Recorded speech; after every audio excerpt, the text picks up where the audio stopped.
in the forest and we see this hairless cat, that same one that rich white girls are obsessed with. Bow! Easy kill. That snipe reminds me of my heydays. We see a lone man walking across a scorched desert in the year 2043. Eli, moving through the ruins of a broken world with nothing but silence, survival, and a mission that keeps him going. Title card.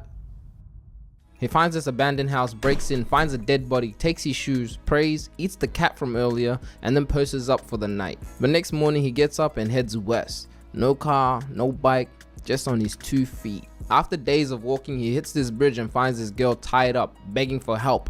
But one thing about this world is water is super limited, so everybody kinda smells like ass, and Eli already smelled those hijackers from a mile away. They pop out after being spotted and ask for his bag, but Eli wasn't about to give it up. You gonna take off that bag and put it on the floor. Can't do that. Take off that pack. Or die! Why did he say that with so much passion? Or die! He pushes Eli back and Eli's like, put that hand on me again, you won't get it back. He just starts laughing because he was in disbelief. It's a 6v1. He tries pushing Eli and mink, his whole hand was off. Shit was so fast, bro couldn't even believe it. His ass was still in pure shock. Get him! What did he say? He's in shock. I think he meant kill him. Eli steps into the shadows, the goons step forward, and it was time to get jiggy. They press forward, so he grabs this one by the arm, spin around, mink to the gut, dagger to the head. Brody with the chainsaw gets kicked back while blocking the flank from behind. I guess he got the Byaku gun. He turns back around, drops this dude, and then blow through the neck. And now it's just 1v1. He runs in, parry, mink, parry again, elbow to the dome. He gets back up for what reason? I can't tell you. Block. Die! I see you. I said, God help me. He grabs his arm, cracks him in the head, and this was the first blow Eli took. So he's like, okay. Let me turn up real quick. Give me that arm. Die! Job finished? I don't think so. He goes back to their leader. After already taking his hand, he just crouches down and gives him a hug. And puts a blade through his heart. This Eli dude wasn't playing around. He checks all their pockets for useful supplies, then continues heading west. So it's been about 30 years since a nuclear war destroyed civilization. Most cities are gone, food and water are rare, and people kill, rob, and even eat each other. Yeah, whatever happened in that war, it probably would have been better dying in it. So he makes it to this small town trying to get his radio charge. He goes inside one of the stores, but the shop owner wasn't too familiar with his face, so he pulled out the double pump. I don't know you. Eli just snatches the shotty and says he's a customer. And is it just me, or in every movie Denzel's always taking someone's gun? With these cooked if KFC wipes are valuable. Shit ain't a joke. You got a couple of these? You balling. The radio was gonna take a few hours to charge, so Eli heads to the bar across the street. Meanwhile, as all this is happening, this guy Kaneki has been hunting for a Bible for years. After the war, almost all the Bibles were burnt, and now there's supposedly only one left. Every day he sends his goons across towns and cities, robbing and killing people searching for it. His men pull up with a bunch of random books, but none of them are the Bible. Problem is, his goons can't even read, so they just grab anything and hope for the best. This dude brought back some shampoo though, and that was something. They head to the bar to celebrate, and then Eli walks in to fill up his water bottle. The bartender was literally in disbelief when he asked for water. He's like, that's the good stuff. It ended up costing him a scarf and 2 gloves just to fill his water bottle. They make the deal and Brody right here starts pressing him, asking him what's in his bag. And Eli told him, yo, I don't want no problems. But just look at this dude. Does he look like someone that listens? No. Eli warns him one more time and he didn't listen, so he grabs his head and bangs it onto the counter. You are gonna be held to account for the things you've done. He picks him back up and tells him he's gonna grab his things and walk out of here. But as soon as he lets him go, nah, how hard did he smack him onto that counter? What? He looks around and hears everyone surrounding him, so he walks to the middle of the bar, takes off his bag, and starts preaching. Cursed be the ground for our sake. Both thorns and thistles it shall bring forth for us. He whips out the Zabuza ass sword, and it was time to get Active. So they run in, Eli swings his sword, decapitates this guy's head clean off, weaves out the way, sword right through this nigga, steps back, and takes another head. Nah, he's fighting like Shishio Makoto possessed him. He just starts slicing through all of them like butter, and yep, there goes another head. Block, bow to the mouth. I know he tasted that shit. He just lays out the next bunch with his scarf, and then gets back to using those hands. Like, just look at this combo right here. Parry, left hook, gut check, give me that arm, die. He tries to be sneaky only to get backhand out the way, and just as he's about to finish his meal, this girl says, stop! Carnegie and his men pull up, and with all those guns pointed at him, Eli just drops his sword. And you know, after all the bodies he just dropped, you would think Carnegie would be furious and ready to kill him. But nah, he knew Eli was different. Carnegie hasn't seen too many people after the war that were from the old world, what he called civilized humans. He wanted Eli to be a part of the empire he was trying to build. A guy who can read and is also a straight killer?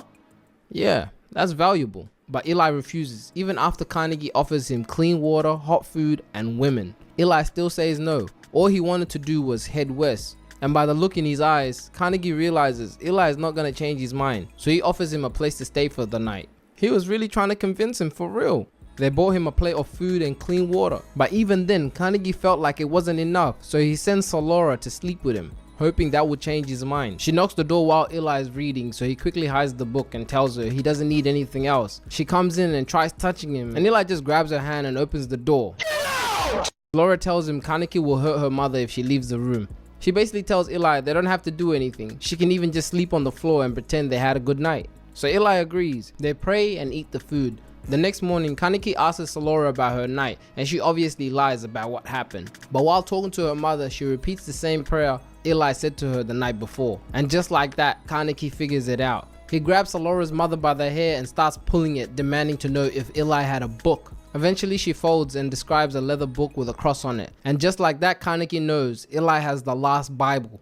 He immediately sends all his men after Eli, but when they get to his room, he was gone. Where is he? Carnegie tells Eli he needs the book. And when Eli asks him why, he says, I know the power it holds. And just like that, Eli knew he wasn't giving him that book. His mission was to take it west, so he just starts walking, and Carnegie had no other choice.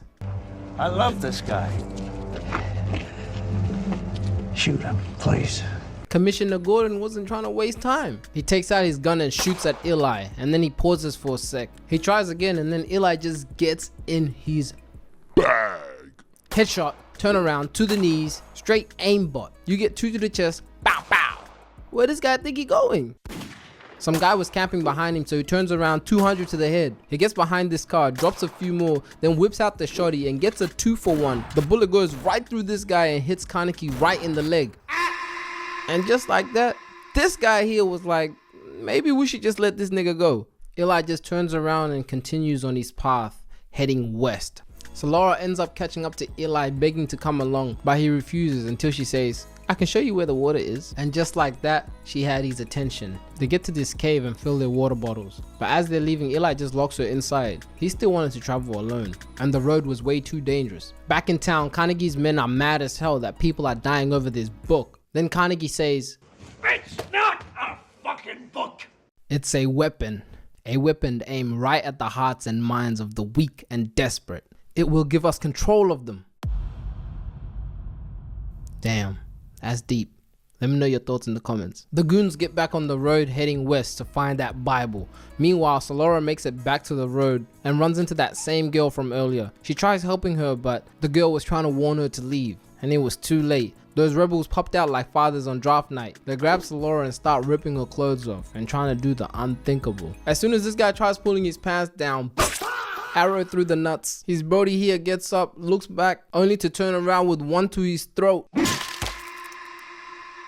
So after Eli saves her, he couldn't leave her alone, so they both head west together. They stay at this cave for a night, and this is when we find out that after the war, the government made sure to burn every single Bible and religious book. And do you guys want to know why? I actually don't know. They don't specify in the movie. I mean, they do say it was one of the reasons the war started, but that wasn't completely the truth. All Eli knows is he was drawn to the book and it directed him west. The next day they continue west. They find this house in the middle of the desert and they needed some water. They try opening the door but fall into a booby trap. These two old people come out and the lady was chilled. She invites them inside for tea and that shit tasted like ass. This was legit their reaction. Salora asks them how both of them have been surviving out in the desert for so long. They don't answer, but when they get to the backyard, there's a bunch of human graveyards. And just like that, they know what they've been up to. They've been killing people and eating them. Yeah, they even tried offering them some meat. But Eli was done with the games, bro. He pulled out his gun and said, we gotta get out of here. As soon as they step outside, Kaneki and his men pull up heavy, full firepower. They rush back inside and the old man flips the couch, and yeah, he's definitely a killer. I'm sorry. Just eating people is just crazy. I'd rather just starve to death. So they pull up and then Kaneki tells him to come out with the Bible or they'll light the house up. What are we gonna do? I know what the fuck I'm doing. Granny's with the shits. She was ready to turn this shit up. Eli throws the Bible outside, but it wasn't the Bible. Boom! So they start lighting each other up. Bullets flying, throwing grenades and all. Shit damn near looked like Prime Tilted Towers. Granny gets eviscerated by an RPG. And by the looks of it, I don't think there was much left of her. Had Gramps tweaking hard. They back this truck up and whip out a manual heavy machine gun and start blicking Gramps up.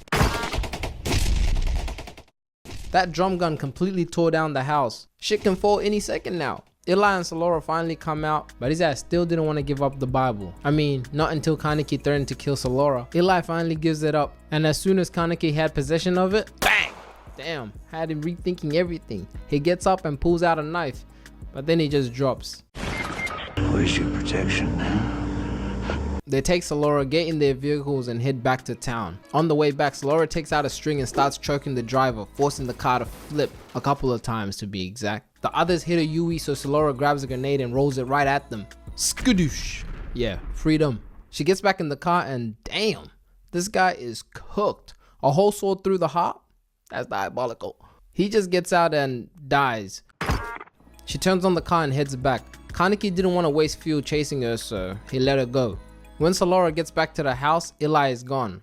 Like, where the hell he go? When she gets back on the road, she finds him walking west. Like, what the hell, is this guy immortal? She picks him up, he patches his wounds, and they continue driving for a few hours. They finally hit the Golden Gate Bridge, and from there they had to sail the rest of the way. Eventually they arrive at Alcatraz Island, and they continue driving for a few hours. They finally hit the Golden Gate Bridge, and from there they had to sail the rest of the way. Eventually they arrive at Alcatraz Island. Inside is basically a giant library. Books, history, knowledge, everything they need to know to rebuild the world the way it was. But there was one thing missing.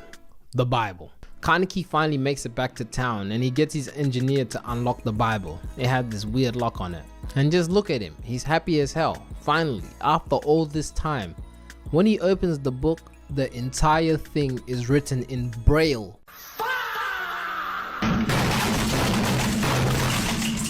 All this time wasted for no reason. And yeah, this only means that Eli is Blind. Boy, ain't no way, boy. Boy, ain't no way, boy. Alright, you guys can go back and watch the movie and let me know if he's blind, cause that nigga was definitely using his eyes. Solara's mother, who was also blind, was basically Kaneki's only hope of translating the Bible. But because Kaneki didn't have her daughter anymore, there was no real leverage, so she just says, she can't read it.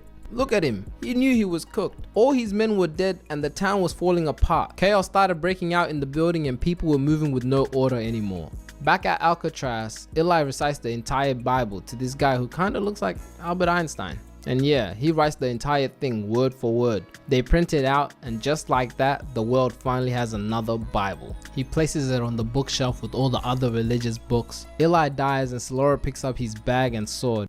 And now she continues her journey.